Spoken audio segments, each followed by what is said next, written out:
السلام عليكم، كنتمنى من الله تكونوا على خير وبخير وانتم كتشاهدوا هذا الفيديو. اليوم ان شاء الله يا ربي غادي نحضر معكم واحد كيكه اقتصاديه كتخرجنا واحد كميه وفيره. الا كان ماجي عندكم الضياف او مثلا واحد العراضه كبيره، هاد الكيكه صراحه كتجي روعه ما شاء الله، كتجي شيشه واقتصاديه ومكونات بسيطه واغلب المكونات موجودين في البيت.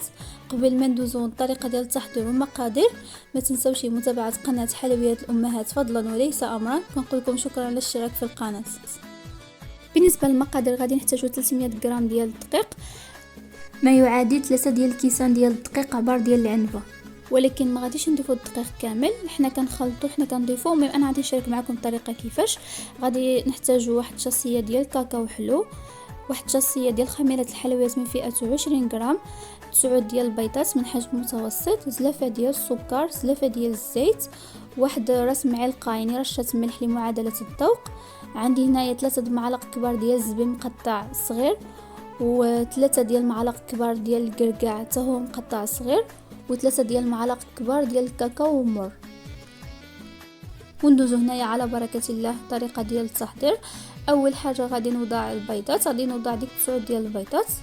من بعد ملي غادي نضيفهم كاملين غادي نبدا نخلط. هنايا غادي نخلط بالطراب كهربائي. شو اللي ما كانش عندكم متوفر يمكنكم تخلطوهم غير بالطراب اليدوي، يعني ما كاينش مشكل. انا هنا بغيت يعني نزرب وصافي، يعني ما كانش عندكم راه ما كيأثرش، يمكنكم تخدموها غير بالطراب اليدوي.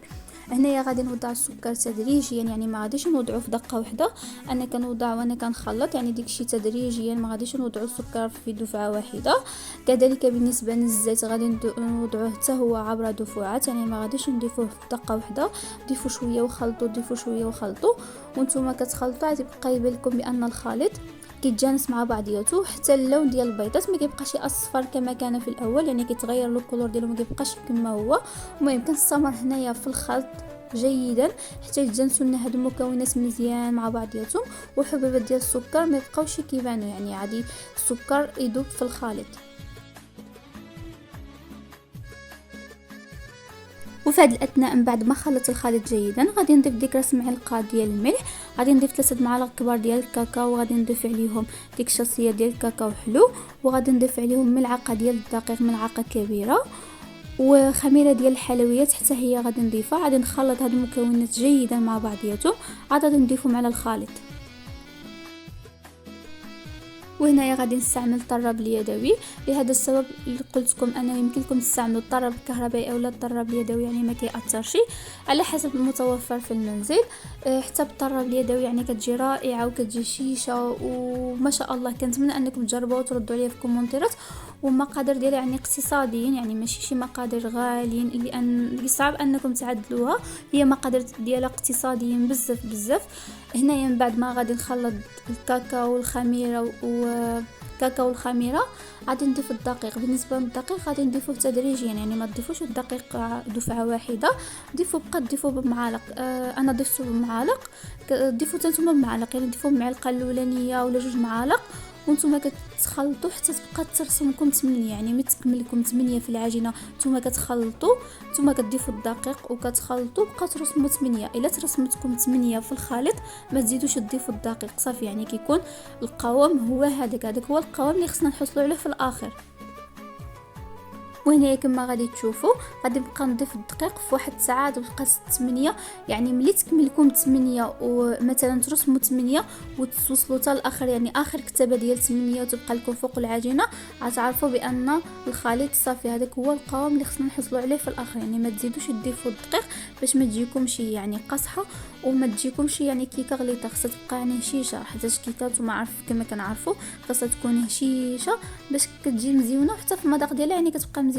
كما غادي تشوفوا هنايا بقات كترسم لي 8، يعني صافي ما غاديش نزيد نضيف الدقيق. هنايا غير غادي نستمر في التحريك مزيان، وحاولوا انكم تاكدوا ما الدقيق عندك يبقى لكم في القاع ديال الاناء، يعني حاولوا انكم تخلطوا مزيان، طلعوا من القاع وانتم كتخلطوا، يعني بقاو تطلعوا من القاع ديال الاناء وانتم كتخلطوا مزيان. وهنايا غادي نضيف الزبيب وغادي نضيف الكركاع بديك الزلافه اللي كان عندي فيها السكر، هي اللي خلطت فيها الكاكاو، وهي اللي غادي نخلط فيها دابا الكركاع مع الزبيب. غادي نضيف عليهم واحد شويه ديال الدقيق. علاش ضفت لهم شويه ديال الدقيق باش كاع والزبيب ما يهودوناش القاع ديال الخليط، يعني مي غادي نعملو في اللاطه ما يهودناش القاع ديال الخليط، يبقى في الوسط الخليط. يعني حاولوا انكم ملي تضيفوا شويه وتخلطوا توزعوه في الخليط مزيان، وحتى ملي توضعوه في اللاطه اللي غادي تدخلوها للفرن. انا غنوريكم طريقه كيفاش باش والزبيب قطعوه صغير، يعني قطعوه صغير باش ما يكونش الوزن ديالو ثقيل. يعني حاولوا انكم كركاعوا والزبيب تقطعوه صغير مره، يعني يكون صغير.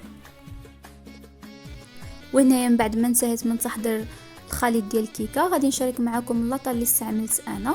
الطول ديالها على العرض ديالها بالنسبه الطول ديالها 39 سنتيم، على العرض ديالها 28 سنتيم. يعني كتخرجنا واحد الكميه ما شاء الله، واحد الكميه يعني وفيره، يمكن لكم انكم تحضروها للضياف او لا مثلا شي مناسبه. يعني واحد الكميه تبارك الله ما شاء الله. يعني انا غنشارك معكم حتى عدد ديال الحبات شحال خرجت وشحال عملت فيهم في الطول وشحال العرض ديالهم. يعني واحد الكميه تبارك الله يا ربي. كنتمنى انكم تجربوها وتردوا عليا في كومونتيرات، وانا مأكده غتولي عندكم واحد الكيكه يعني معتمده دائما، حيت تبارك الله يا ربي كتخرجنا واحد الكميه وفيره ما شاء الله. ماشي فحال القالب مثلا كيخرج واحد الكميه ماشي بزاف. يعني بعد مرات كنبغيو نعدلوا كيكه مثلا نعدلوها مثلا ناكلوا من 2 مرات 3 مرات، يعني ماشي مره واحده. هذه تبارك الله يعني كتخرج واحد الكميه وفيره. وكما قلت لكم اذا كان مثلا ما جا عندكم شي عراضه ولا شي ضياف، هذه تبارك الله راه كتخرج كميه وفيره ما شاء الله. وبالنسبه للتزيين غادي نحتاجو 200 غرام ديال الشوكولا.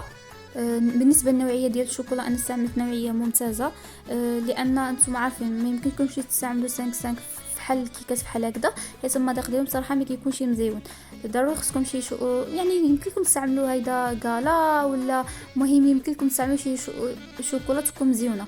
بالنسبه للدانون حتى هو يمكن لكم تستعملوا اي نوعيه بغيتوا، اي نوعيه كتفضلوا. بالنسبه للتزيين كيبقى على حسب الرغبه، يعني باش ما بغيتوا تزينوها يمكن لكم تزينوها بكركاع او لا، المهم اي حاجه بغيتوا تزينوا بها كيبقى على حسب الذوق. وهذه كيكه من بعد ما خرجتها من الفران انا غادي نشارك معكم بالنسبه للطريقه ديال الطياب واحد المعلومه اللي ما كيعرفهاش، يعني الاغلبيه ما كيعرفوهاش. انا نقول لكم السر ديال الطياب ديال الكيكه باش تطلع لكم وتنفخ وتطيب حتى من داخل. دخلوها الفران. بالنسبه للناس اللي عندهم فران ديال الغاز، كنهضر على الناس اللي عندهم فران ديال الغاز، دخلوها الفران طيبوها واحد شويه، يعني شوفوا خليوها تتشبر في راسها، ومن بعد خرجوها من الفران وغطيوها بكغط ديال الالومنيوم ورجعوها طيب باش كطيب من داخل وكطيب من تحت وحتى من الوجه ديالها. هذا هو السر. الناس اللي بزاف د الناس ما عارفوش، انا قلت لكم دائما بقاو طيبوا اي كيكه عدلتوها كيف ما كانت. بالنسبه للناس اللي عندهم فران ديال الغاز، كنهضر على الناس اللي عندهم فران ديال الغاز، هذه هي الطريقه اللي غادي تستعملوها وغادي تنجح معكم الكيكه وتنفخ معكم وتطيب حتى من الداخل ديالها. هنايا دهنت الكيكه بالخليط غير علاش انا زربت هنايا حيت مع هذا البرد اللي كاينه ديك الشوكولاط دغيا كيبس، يعني دغيا كيقصح لنا، لهذا كنت كنزرب يعني دغيا. هنايا غادي نزينها انا قلت لكم باش ما بغيتو تزينوها انا زينتها بهذه الطريقه. وهذا هو الشكل النهائي ديال الكيكه. كتجي هشيشه ورائعه رائعه، مذاق رائع واحد المذاق ما نقدرش نوصف لكم. كنتمنى انكم تجربوها وتردوا عليا في كومونتيرات. بالنسبه لعدد القطعات اللي خرجت لي 50 قطعه، تقطعوها الطول 6 سنتيم على 4 سنتيم، كتخرج 50 قطعه. كتجي واحد المذاق رائع وعاد تولي عندكم واحد الكيكه معتمده ان شاء الله. ما تنسوش تبارطاجيو هذا الفيديو مع الاصدقاء باش تعود الفائده على الجميع. وما تنسوش متابعه قناه حلويات الامهات فضلا وليس امرا. كنقول لكم شكرا على الاشتراك في القناه، وكنتمنى انني نزيد نشارك معكم بزاف ديال الوصفات. شكرا على المشاهده، واللي باقي كيتفرج لحد الان الفيديو كنقول لكم شكرا على المشاهده، وشكرا على الاشتراك في قناه حلويات الامهات. الى فيديو قادم ان شاء الله.